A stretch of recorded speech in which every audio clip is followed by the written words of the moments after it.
morning everybody, and welcome back to Darvanalee Design Studio. For those that don't know, my name's Nicole Reed, and today we're here for another daily vlog. It's January 28th, so let's get started.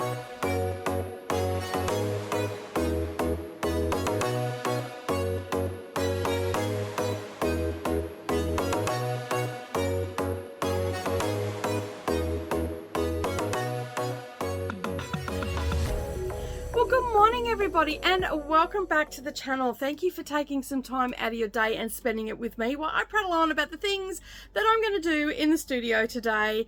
I have a pretty chillax day today. Well, actually I don't. I am actually quilting today, but that to me is relaxing. So that's the first thing that I'm going to be doing this morning.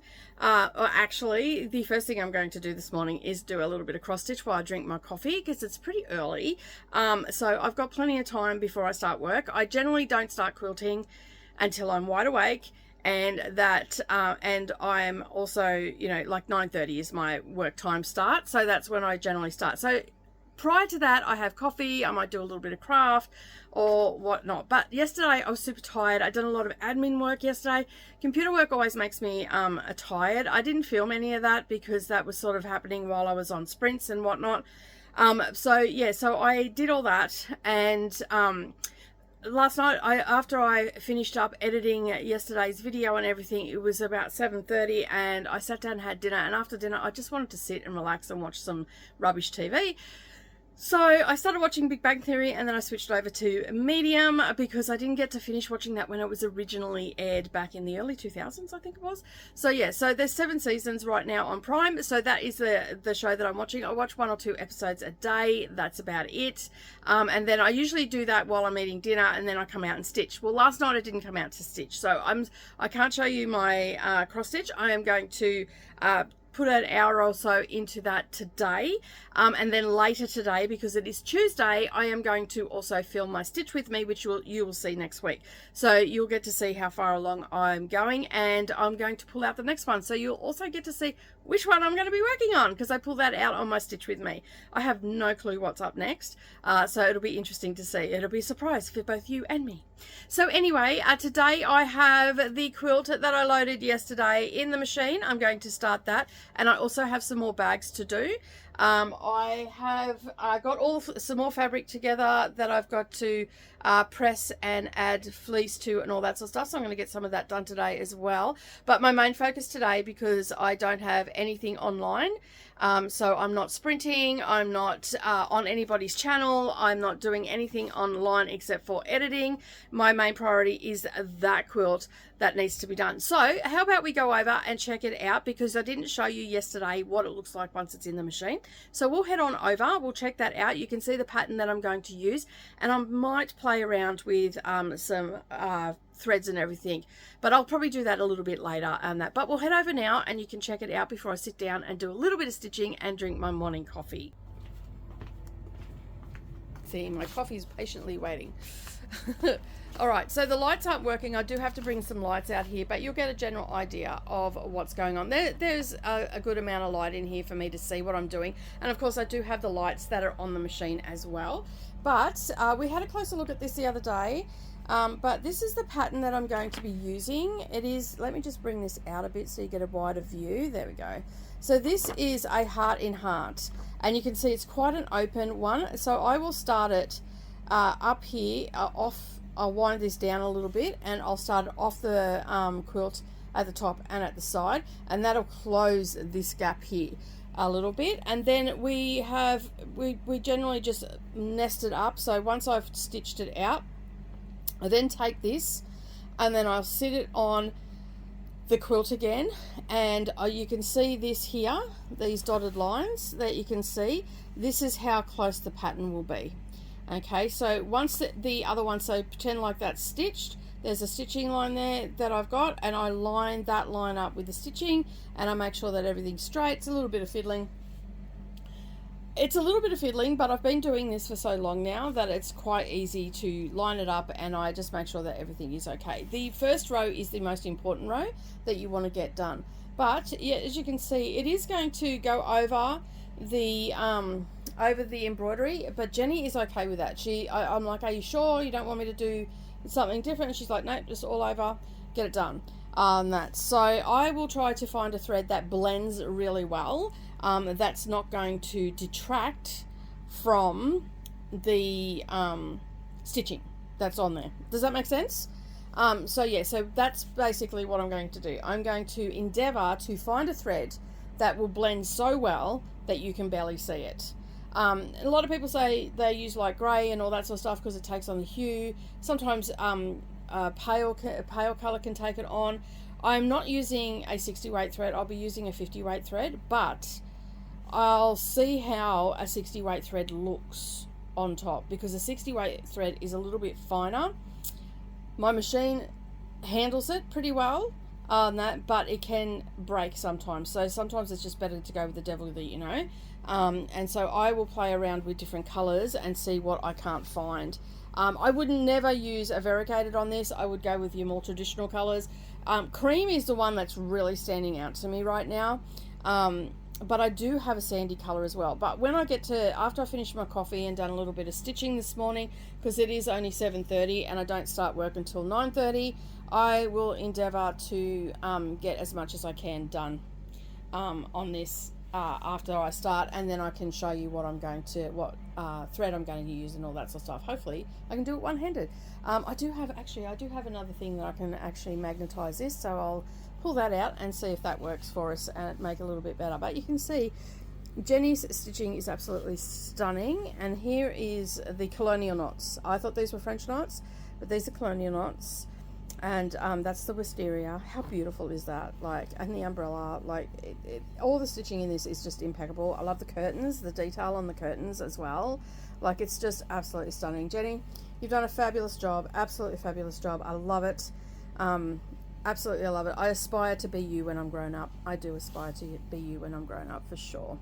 That, like, even the words look absolutely fantastic. The trim on this is also awesome. Like, I love it. I will have to be extra careful when we come over to here, because this is a bit thicker and the machine might not like it too much. We've got it down here as well, but that's okay. When I come down to it, so if I bring this over, I can see, as long as the hearts move up, I'm not going to have too much on there, and I'll just have a line going through it. So that is another reason that I've gone with this one and not a heavy one as well. And then of course we also have the lace down in the patchwork. But I absolutely love this. It's absolutely gorgeous. Even that, it's like, look at those lazy daisies, they're so cute. I love it, love it, love it, love it. And yeah, so I'm looking forward to cooking this up for you, Jenny. And yeah, so I'm going to go and have my coffee because I'm just prattling on now. We could gaze upon this beauty of a quilt for a very long time. Let's have another closer look at those colonial knots. Aren't they absolutely stunning? Like, your fancy work is just beautiful. And like, all this in here is also embroidered, all this detail as well, like even the figure fence and the chairs. It's just absolutely gorgeous. And thanks, Chrissy, because Chrissy commented on a video and said she thinks it was from the Homespun magazine.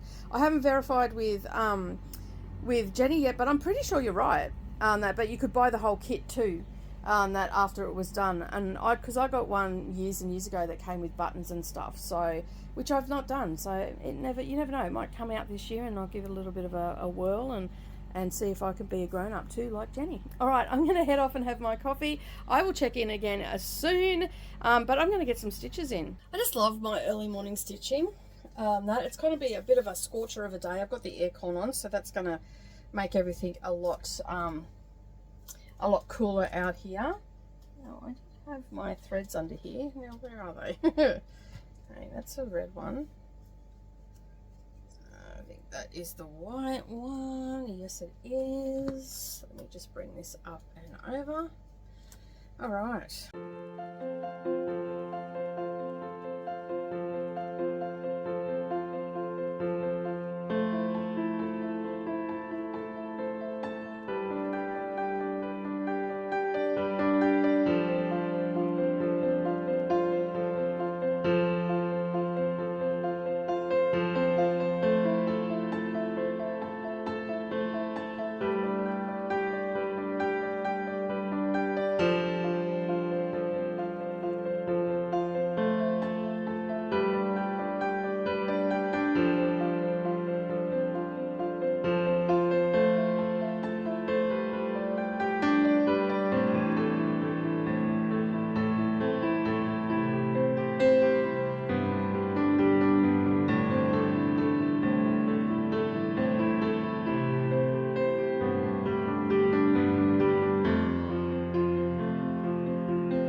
Okay, so this is my floor frame that I was talking about, and this is where I'm thinking of setting it up.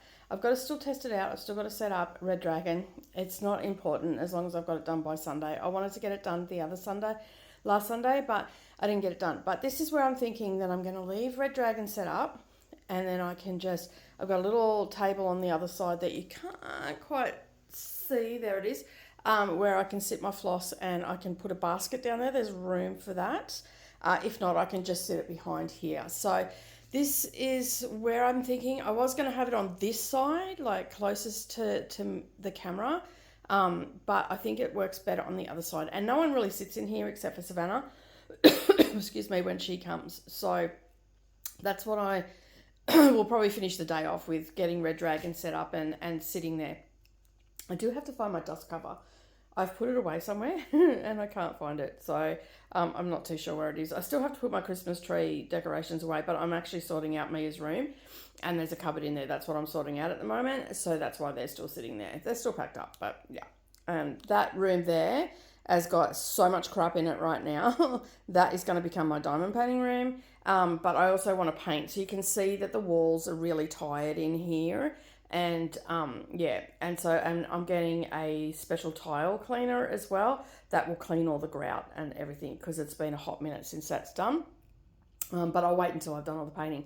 And we're going to take this, I don't know what colour you'd call that, but anyway, that colour there, we're actually going to change that to more of a foundation red, so more of a dark red, probably like this red here, like maybe a couple of dark shades darker than that, so it's more like a burgundy sort of color. That's probably not the color that I'm thinking of, but it's called Federation Red.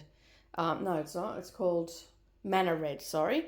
So everything is got to be redone in here. It's very tired and all the rest of it, and this is sort of the next room that I want to concentrate on. So yeah, but I think that that's going to work really well for me because it's comfortable. It's got a short seat in it, so I can push it in when no one's using it, and I can bring it out quite a considerable amount of way. Let me just bring it out and show you. So it can come all the way out, so I can sit in there comfortably. It's obviously not set up properly, but this swings out of the way so I can get into the chair. So it swings right around, and then I can get into the chair, and then I can bring it back to myself and work out where I want to stitch it. Like these adjust and everything as well. But as you can see, it's actually got a short seat in it, which makes it a lot better. Brendan got me this because I just had to have it for the library, but it's too bulky for the library. So it is not always going to sit here that I'm aware of. It may move into our foyer. But that's what I'm going to do. Okay, so it's a couple of hours later. I have done some stitching. I've drank my coffee. I ended up having quite a long phone call with my partner, or husband, really, not partner. But anyway, so now I'm over at the long arm machine. So I have pulled out some cottons. I'm just trying to find my other one because I'm out of it. Where is it? That one there. So I have several colors that I've pulled out. So I do have this light pink one, which is a Soline. It is a 60 weight. So worst case scenario, that's what I'm going to end up using. I don't normally like to use that on the top, but I do have a peachy color, but it's very pale. So I'm going to play around a little bit on the fabric and see which one works the best, and then I'll give you a close-up of the stitching so you can see it. I also have this one, but I think it's too dark, and I'm out of stock. I've ran out of this one, which is like a tawny sort of color, which I actually like this one, and I think that it'll be out of these two. Worst case scenario, I will go with this. I believe I've got a white in the 60 weight as well, so I'll pull that out and have a look. This one is a long shot. I don't think that this is going to happen, but hey, stranger things have happened, right? So we'll find out. So basically this is all part and parcel. So this green, there is some of that green in here, but I think it's going to be a little bit dark. So basically all I do is I just lay out what I want to put down. Now I do have another one of these. I'm just going to, I think it's over at my other sewing machine. I'll just grab it. All right, so I've got that. I did have an open one, so I'll just pop this one back onto the shelf. Look at this one. So what I'm trying to do is I'm laying it across all fabrics. So I'm getting a good cross section of what it looks like. I think this one is just out there. I always throw a long shot in because, you know, sometimes it spins out and that's what comes up. So there's a bit of a notch in that one. So just get rid of that. A new pair of scissors on there. Actually, it doesn't look too bad. So I'll grab the camera and bring you closer. I just want to play around it with no shadows or anything on it. I actually, to be honest, I think that one's actually going to be the winner. And I'll just find my cream. I think I might actually be out of cream.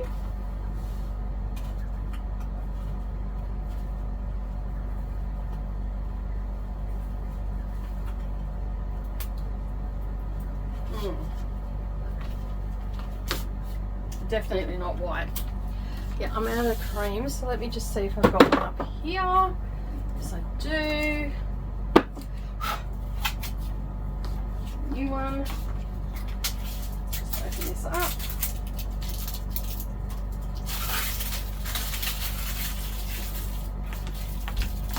Moved everything around. I normally have a bin up that end and I've moved it down this end.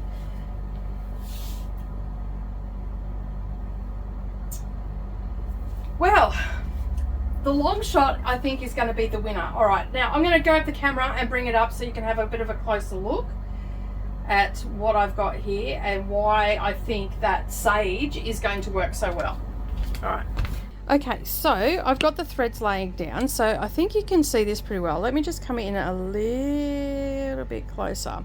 Okay, so this thread here that you can see running through, okay, that, and you can see I've got it running across all the fabrics. I put it on the diagonal. You can see that quite, like it's going to be okay over here, but on the red and that you can see it a lot. And now I want to sort of get this to blend in a little bit. So yeah, there's that. That's what I'm going for. So that is the cream that I just opened up, which I had to open anyway, so it doesn't matter, neither here nor there. So that's what that's going to look like. Then we've got the soft pink, okay, so that's what's going to look like across all fabrics. So while the cream, okay, let me just show you what I'm talking about here. The cream blends in really well up here, okay, but you can see it quite starkly across even some of the embroidery and stuff like that. So you can see how that is actually standing out quite a bit. I don't want that for this quilt. I feel like that's the wrong choice, okay, but we're going to leave it there for a second. Okay, then I'm looking at this like, I guess it's a shell sort of pink. Again, it blends in really nicely in the cream, but again, too stark, I feel. Like it blends in here, and then it's very stark across this, and which means that if I go across the embroidery, it's going to stand out quite a bit. Now, we still have the same problem with the sand as well. So you can see there's the sand, though it is blending in a little bit better, and you can see it a little bit on the cream. But see how it's toned down compared to this one, it's toned down a little bit, and even to the cream, okay, you can see the toning in that, it's toned down. Right, so we can see that going across all of them, and it's going to blend in okay on these ones. So this one is a closer pick. So the shell pink is definitely out, and so is the cream. Sorry if I moved too fast for you there. So that is the cream. So the two players that we still have in play are these two colors here. All right, so we can see that sand color. That is like a sandy sort of color.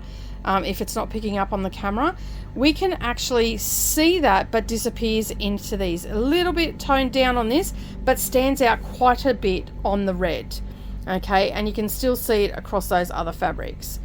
Now, the reason that I pulled out this one, and you probably would have all been looking there going, there's no way that is going to blend in. Check it out. See how it's more subtle?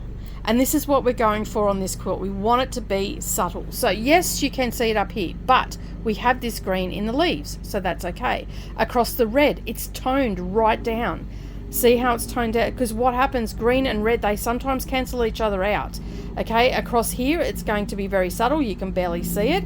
Even in the brown you can barely see it there, and even on our applique, again, it's cancelling it out. So this is where colour theory comes into play. If you want to you know, I do this automatically. I just pick up threads, you know, like I said to you, this is going to be a long shot, but I think maybe because of the colours that are in this quilt. So, and then even when we come over onto the cream, see how it's very subtle, and it's not going to take away too much from the embroidery, because as we said, Jenny wants it all over. She doesn't want it to be too tight. She wants an open weave of a pattern. That's what we've got. And I think this is the colour that we're going to go to. So now we have the extra problem. Is it going to match on the bottom? Now I do have threads in this colour. It's called Sage Green. And for a bottom thread, and I'll use a 60 weight for that. But if you remember correctly, this is the colour of the backing. We have a lot of green in there, so it's going to blend in nicely, and it'll cancel out on the grey, because if we come back over here we have some grey, and you can see that it's very subtle on the grey. So the winner is Prairie Sage, and yeah, that's the one we're going to go with. The others are just not suitable, and a lot of people don't realize that that's something that your professional quilter will do. They'll ask you a series of questions, you know, like, do you want to know, like, what sort of pattern do you want? They'll go, well, I personally go through the selection normally. Jenny trusts me to do the right thing. We talk about it. We see each other on Friday nights and all that sort of stuff, and I explain what it is and all that, and Jenny just trusts me to do the right thing, and is generally, as far as I know, is always very happy with the things that she gets. So basically, yeah, I think that the Prairie Sage has run out. I will do the same color on the back. That way we don't get any inconsistencies with the thread. I will use a 60 weight on the back, so it's near on invisible. It'll blend really well, and this is a 50 weight that I'm using on the top. Now some people say that you should use the same top and bottom. I have more success having a 60 weight on the bottom for the backing to blend in nicely. It's a lot smoother, so when you're sitting under the quilt you don't get that sensation of stuff on you. So yeah, so that is what I'm going to do for that. So now I'm going to put the camera back and I'm going to get started. Okay, so you understand now why I've picked the things that I've picked. Okay, so most people would have picked up either this sand and this cream and went with that, but because I want it to be subtle on the front, I've gone with that darker color, because the colors cancel each other out. So that is something to think about when you're we do it when we do cross stitch. We do on a, like, we'll pick a fabric that we want. It's quite bright. We pick a fabric that we might want to work with our cross stitch, and we do a floss toss. So you want to do, it's sort of the same sort of thing. You're doing the same thing when you do your quilt, and a lot of people get tripped up on that and don't remember, like, color theories. It's easy, but you know, trying to wrap your head around it sometimes and remember everything and total recall it, you know, if it's people that don't do this all the time, might be a bit of a challenge. But for me, because I do this on a daily basis, I sort of have an idea, and that's why I always have a day's break between quilts as well when I'm doing them, because I need to take all the colors that I've already been looking at out of the equation, so I give my brain and my eyes a rest. So that's why I'll load a quilt and then I'll come back to it, you know, or sometimes I might just load it in the quilt, and then over the next couple of days I'll look at it and I'll pull different things will stand out to me at different times. So that is why I lay the threads out. For the most part, I'm pretty, like, I'll only pull 2. This time I pulled 4 because we've got a lot of colors to work with, and that's why I did that. All right, now I'm going to set up I haven't set up the machine or anything like that, so that only takes me 5 minutes.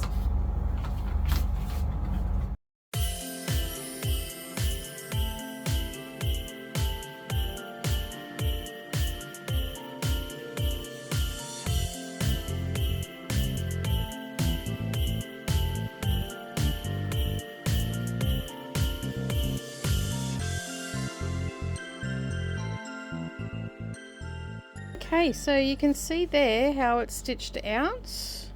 It looks good. It's not too offensive. It blends in quite nicely. I had a bit of a break of a stitch there, so I've aligned that up, and I'll get rid of that thread in a little bit, but that is locked off now. And so yeah, so we've started the pattern, and basically what's going to happen is I've got to the end of the design, so there's 2 hearts as you've seen on the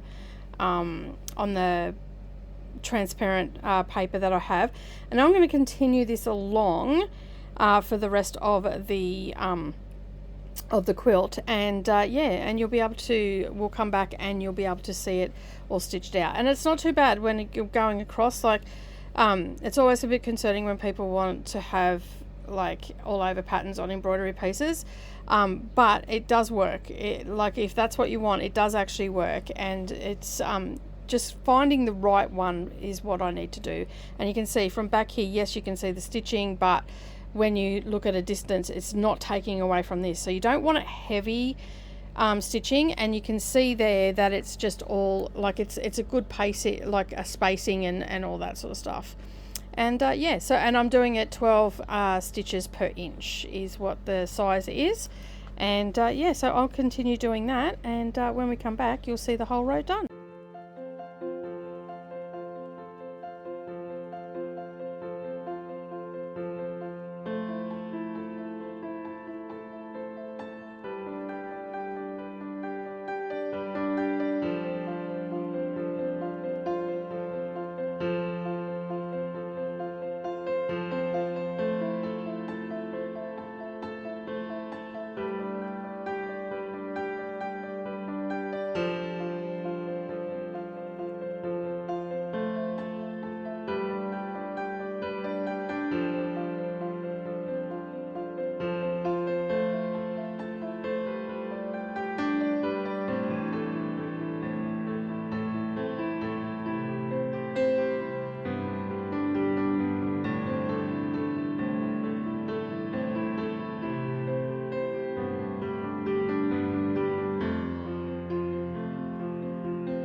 Okay, so you can see I've come to the end of the pattern, and I don't need to do the second part of the pattern because we got up in the into the corner and everything like that. So let me just pause it, and I'll pull the camera out of its holding spot, and then we can talk a little bit about what I've done here. Okay, so I've got to the end of the row, and I'm sorry about the lighting, it's just not great at the moment, but yeah, it is what it is. So you can see I've got to the end. I'm actually going to go and try and find an extra light to put in here. I can see what I'm doing when I'm quilting, it's fine, it's just not great for camera work. So yeah, so basically you can see I've gone over and how it's sort of blending in. Like it's not 100% blended in or anything like that, but it's blended in enough that it's not going to take away from down here in the embroidery. So when we're stepping away, remember we're looking at quilts at least a couple of meters away, and you're not really focusing on the quilting as such when you're looking at something like this. So you can see that we've gone over the embroidery, but you can't really see it. It's not detracting from it. And so I think I've picked the right color. I don't know, you tell me what you would have picked in the comments. I'm always open to nice comments, not nasty comments. You know, each person has a different take on things, and mine is might be different from yours. So yeah, as you've seen, we went across this, and my heart started racing when I got to this part. This is scaring me, and also here as well. But it went through okay. I'm good with that. So yeah, the machine made a little bit of a hiccup here. So what I'm not going to unpick it from this side. I will mark this. And I'll be able to see it on the back, and I'll unpick it. It's been locked off here. I've just got to take out a couple of stitches and get rid of it. But because we've got embroidery there, I've got to take that out. So I'm just basically showing you the things that can go wrong with mechanical machines, with robots and stuff like that. I've got a Cubot. My system is really old. Most people use Pro Stitcher these days. I couldn't justify spending $12,000 on a computer system when this one serves its purpose perfectly for what I do. But yeah, we've got our first row down. So now what I will do is I will put the camera back in its holder, and I will show you what I'm going to do next, how I move on to the next row. So I've got to roll this up and I need 2 hands for that. All right, I'll be back in just a second. Okay, so you can see how I've stitched this out. Okay, and remember we talked about those dotted lines. So let me just grab the transparent what do you call it? It's transparent. It's projector paper. That's what film. That's what I use. Took me a while there. Anyway, so you can see my stitching. Okay, and then I've got this dotted line on here.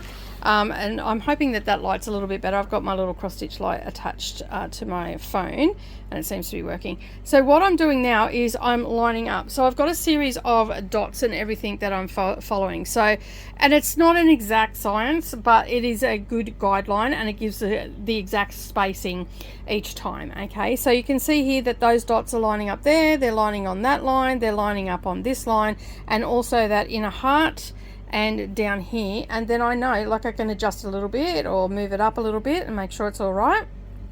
And I know that as I go down the quilt, that spacing is going to be the same, and you can see where the pattern's going to go. So what I want to do is I want to go over to the other end where we've got that trim at this end here. So you can see here, let me just move the machine out of the way. Okay, now where did it end? Let me just see.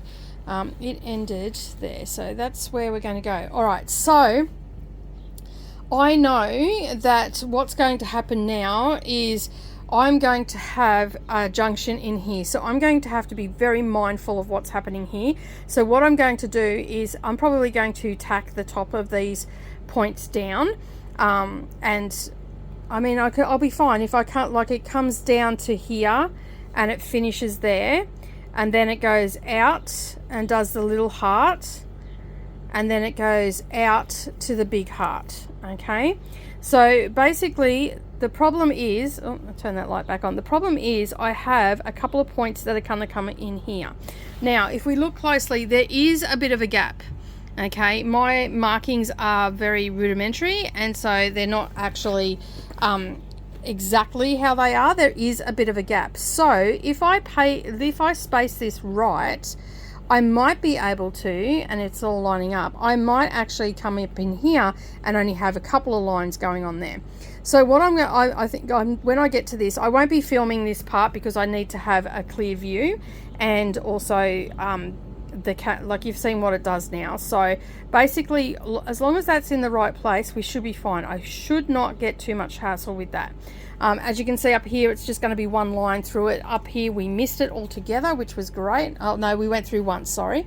So yeah, so that wasn't too bad. It's just going to be this juncture here, and I thought that that was the problem we were going to have, and it wouldn't have mattered if I started a little bit further that way or a little bit further that way. I still would have had some junction points coming in. So and this is like, this curls up, as you can see here, and my hopper foot may grab it.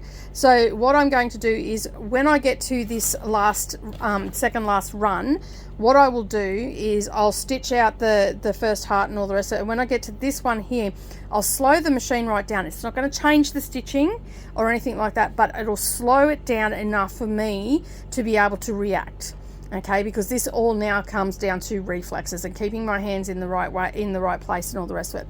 I will show you what it looks like when we come back, but I'm not going to be able to do it film while I'm doing it, because that is distracting, and it also doesn't give me a clear view, because this actually sits where my view is, and the reaction time between my hands and the viewing and all the rest of it through the viewfinder is a little bit slow, so I need to be actually just focusing on that, and I'm sure Jenny would appreciate that too.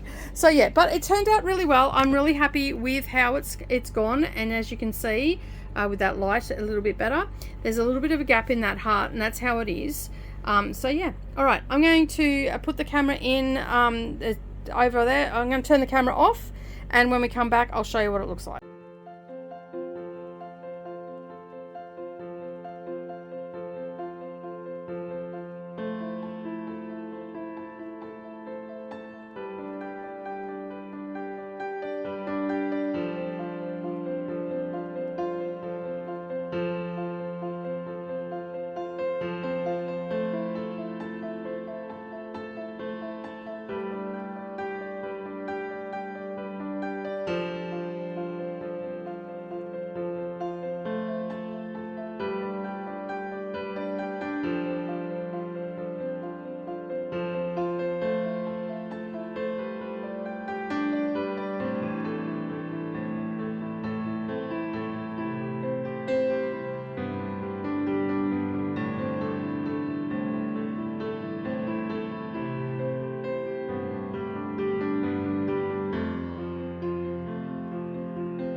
Okay, so it didn't curl up and we got there okay. So that's all good.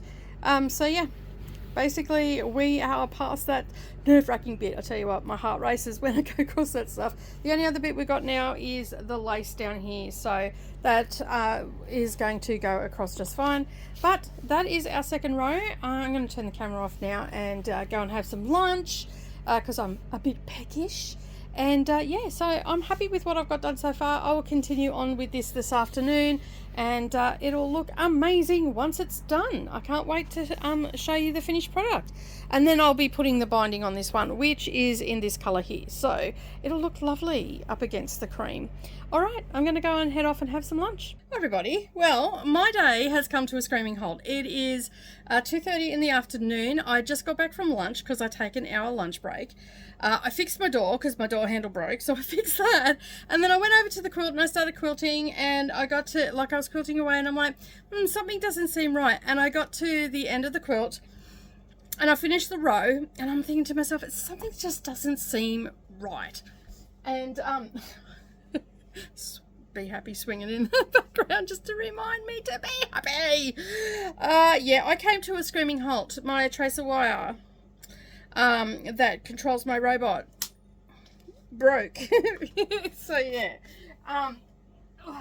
and the reason I'm in a tank top now is because I had to climb underneath the machine.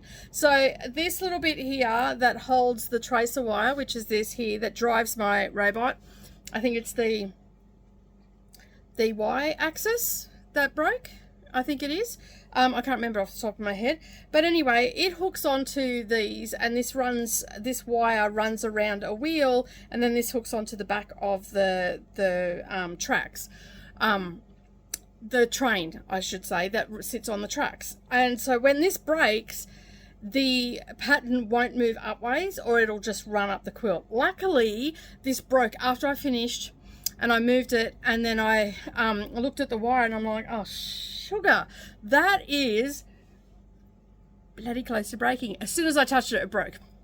So this takes a little while to do, so I'm going to call it for today, and I'm going to do the tracer wire. I'm not going to get any more quilting done today. So I have all my bits and pieces. Because you can't buy Qbot the wires anymore here in Australia. You can still get them in the US, but you just can't get them here in Australia. So I spoke to a few people and asked them what they do, and this is years and years ago. So I've been repairing my own machine for quite some time now, because we haven't been able to get these tracer wires in Australia for ages, like absolute ages. So basically what I need to do now is to actually create my own wire. So you need uncoated tracy wire that you get for fishing. So and you also need terminal ring eyes. They're for 2.5 and 3 millimeter wire, that's what tracer wire is. I do squash them down quite a bit though.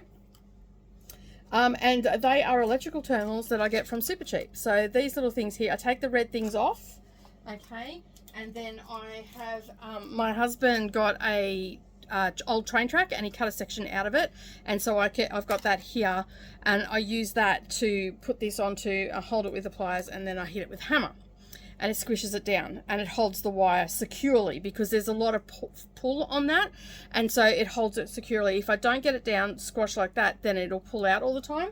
So yeah, so I take 2 of these, and then I take the red thing off, which is just a plastic coating basically, and then I have some 90-pound 41 kilo tracer wire, and it's by Mason that I get it by. So if you've got a Qbot and you're sitting there because you can't use your Qbot because you can't fix the wire, or you can't buy the wire, and the shipping for the wires is ridiculous. Like, they're light as, they only come in a thing like this, and it's like, I think last time I checked, which was years ago, it was like $25 back then, and I'm like, really?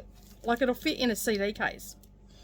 Right, so I went down to my local BCF and I got some tracer wire. Now, the tracer wire that you need to get is uncoated, because if it's got a plastic coating on it, that plastic coating will come off as it spools along the track, and will get caught up in the tracks and all the rest of it. So this is what I use. It's kink and rust resistant, and it's a steel trolling wire. It is a tracer wire. If you're a fisher person, you know what this is. This is so you can make your own traces. And what that means is the fish can't bite through. You have this from your hook to your fishing line. And so when the fish bite on the hook, especially if you're out like deep sea fishing and all that sort of stuff, you obviously get, you know, this is for a 90-pound fish. Okay, so it won't bite through the fishing line, because that's what can happen if you don't have a tracer wire on it. And there's little hooks and stuff that you buy that you can put onto it. I don't have any of that stuff. So I go to the local car shop and get these, because these are for in cars when you're connecting wires, like for radios and stuff like that. And then I go to the fishing shop and get the tackle shop and get this, and I fix my quilting machine. So that's what I have to do this afternoon. So, and I'm pretty sure I've got enough there for, I'll have to, this is my last one. Last packet, so I'll have to get online and order some more. So I've got some more here, because a lot of time my BCF here, we've got a BCF here in Kingaroy, it doesn't always stock this. So and I have to get multi-strand, because it's thicker, it lasts longer, and it's less likely to kink. And we don't want it to kink, because I've got to wrap it around some wheels. So when I go to wrap this up, I'm not going to do it today, because I'm already feeling sore from quilting and doing all the things that I've done today, up and down and all that sort of stuff. My back's been playing up a little bit lately, so I've just been spacing things out, because I've been, I don't know, I just haven't been sleeping properly or in the same spot, and then I wake up nice and stiff, which is great. So it doesn't make for a good flexibility getting in and out and underneath the thing, the quilting machine. So basically what I've got to do tomorrow is I've got to wrap it around and get it to work. So and I just test it. I don't stitch anything out. I just test it. As long as it's going across this like horizontal and vertically, we'll be fine. And it's the vertical one that just broke. So I could do the heart, but I'm only going to do across, and then it's going to run up the thing. So we don't want that happening on Jenny's quilt. And I'm just like, I'm like, praise to the powers that be that decided that this was going to break after I got it across the quilt and all the rest of it. But I felt like that there was something wrong on that. I'm very intuitive when it comes to my machine. I'm like, something's not right on that. Like it makes the different sounds, and like it'll, when one of these wires are going, and I'm going to sound like a right twat right now, but it makes like a grabbing sound. So it's like that makes that sort of sound. And so that's what I'm like, I got to that last heart and I'm like, that's making a weird sound. And if I think about it, it was actually made that sound the row up as well that I filmed. So I think that it was happening, and I am thankful for the fact that it happened when I took I've got to the end of the row, and I've cut the cotton and I moved it, and I'm like I touched the side and it just went ping. So had it been quilting for that second heart on the last bit, it probably would have went ping and ran up the quilt, and then I would be unpicking. So yeah, we don't want that. I mean, it doesn't wreck the quilt, it just stitches, it just goes away, and you got to stop it and all the things. So I have the trolling wire, I have the electrical connectors. I've been to the fish shop. I've been to I have this stuff here all the time. Like, I have stocks of it, and as I said, this is my last one, so I've just pulled this out, and I'm just looking here. I have already taken one off this, so, and it always so I'll go through 2 side wires before I go through a front wire. So this will be the second side wire that I've gone through in, like, it could be months, like 6, 8 months, a year, whatever. But I will check the bottom wire, just make sure that there's no burrs in it or anything like that. Make sure that nothing's going to go wrong with that. And if that is the case, that's going to go wrong, I'll have to wait until I get another one, because I don't think I have enough to run the full length of the because it's, yeah, because I've already taken one out for the side. I wouldn't have enough if I take another one out of the side, because that's about 1 meter. That is probably going to leave me about 1 meter short, maybe. So I'm definitely going to have to get online and get some more of these. I'll go down to BCF first and check, save myself some postage. And if they don't have any, then I'll come back and grab some offline. I'll probably be able to get it off Amazon or somewhere like that, so I should be able to get free postage. But that's the end of my day today. So basically now what I'm going to do is just going to go do dishes and stuff like that, and I'm just going to take some time and plan out my day for tomorrow. First of all, I've got to fix that. Like, I'll fix that today, but I'm not getting under the quilt today, so I will get all the bits and pieces out and fix that.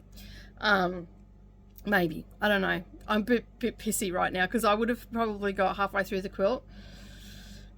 At least across that patchwork house where that lace is. So yeah, I'm a bit pissy about it. But you know, these things happen. It's just the day in the life of a quilter, and you know, problem solving and all that sort of stuff. I'll probably do a little bit of stitching a little bit later on tonight, but I'm gonna wrap this vlog up for today. And yeah, because I'm just gonna go and do housework and maybe watch a bit of TV. And you don't need to see that because it's a crafting vlog. It's not. It's not. I may or may not put up the camera on how to fix that. I mean, I can if you want. I'd probably be in tomorrow's vlog though, but because I get frustrated and I get upset that I've got to fix these things, and I know that logically I know that it's a mechanical thing. Things are going to break. You know, and these are the two things that break on the Qbot, so all the time, and it's frustrating because I know now I've got to get around that quilt to load it all up, and I'm going to have to move all the lights and all the things, and I've got to move a whole heap of stuff, and it's just very, very frustrating to me when it happens. I'm like, it could have waited. But the thing is, most times you don't know that this is going to go until there's a quilt in the machine. So yeah, so had I looked this morning, I still wouldn't have known, because you know, I check them all the time when I clean the machines. I checked them yesterday when I cleaned the machine before I loaded the quilt, and they all seem fine. I, you know, check the tension and all that sort of stuff. So it's a moving, it runs along it and everything. And tomorrow when I load it up, you will see, if I can get the camera in there, you will see what it looks like and where it runs and how it all works and everything like that. But right now I'm feeling very frustrated, so I think it's just a good time to end the vlog before I, as my husband says, blow a puffle valve. Anyway, I'm going to bid you farewell. I'd just like to say thank you so much for hanging out with me today. I hope that you enjoyed today's dalliance in the sewing room and the quilting part of the I walked out before after lunch and looked at it. I'm like, Jesus, there's a lot of lights up there. And I spoke to Brendan earlier. He is going to get it. He's just got to get a few parts, and he's got to get his electrician buddy to get out here and get it done. So he's getting all the supplies and everything, and his electrician buddy will just come and fit it for me. So it's probably a good thing that they didn't do it today, because the quilt's in the machine. So I just have to tell them when I don't have a quilt in the machine, and then they'll come out and do it. And generally on weekends I don't have a quilt in the machine, so it'll be done hopefully this weekend. If not, it'll be done as soon as they can both get away from work. So there's not much I can do about that. But in the meantime, I've got enough light over there. It's a little bit archaic for the filming and all the rest of it, but I've still got enough light over there to do what I need to do. But as I said, that is it from me today. Have a wonderful day, everybody. Thank you so much for joining me, and don't forget, if you have been watching and you haven't yet subscribed, make sure you hit that subscribe button down below, and hop, skip and a jump over to the like button, give me a thumbs up, leave me a comment down below, tell me what you thought. Do you have any suggestions on the cotton or anything we talked about earlier? Yeah, let's start a conversation in the comments, and as always, I will see you in the next video. Bye for now.